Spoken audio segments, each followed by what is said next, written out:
અમદાવાદમાં સર્જાયેલ કરુણ વિમાની દુર્ઘટનામાં અનેક જીવોએ પોતાના જાન ગુમાવી છે, ત્યારે હું વ્યથિત હૃદયે આ મૃતાત્માઓને અદભેર અંજલિ અર્પું છું.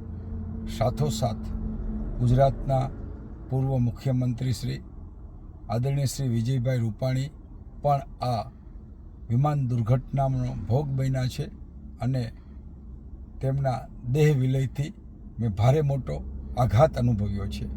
અમોએ વિદ્યાર્થી કાળમાં વિદ્યાર્થી પરિષદમાં સાથે કામ કરેલું, તે જે પરિચય પાંગરેલો તે આજ સુધી એક આત્મીયભર્યો રહ્યો હતો.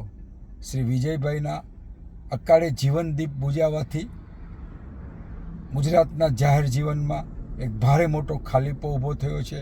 એટલું જ નહીં, તેમણે મુખ્યમંત્રીશ્રી તરીકે પ્રદેશ સંગઠનમાં ભાજપના પ્રમુખશ્રી તરીકે અને જાહેર જીવનમાં અનેક નવા આયામો તેમની કારકિર્દી દરમિયાન લોકહિતમાં તેમણે નિર્ણયો લઈને એક પોતાની હકારાત્મક રાજનીતિની છબી ઉપસાવેલી હતી. તેમના જવાથી આજે અનેક કાર્યકર્તાઓ રાંક બન્યા છે અને એમની સાથેના જે સંબંધોમાં જે હૂંફ કાર્યકર્તાઓ અનુભવતા હતા એ ખોટ વણપૂરાયેલી રહેશે એવો સૌ અહેસાસ કરી રહ્યો છે.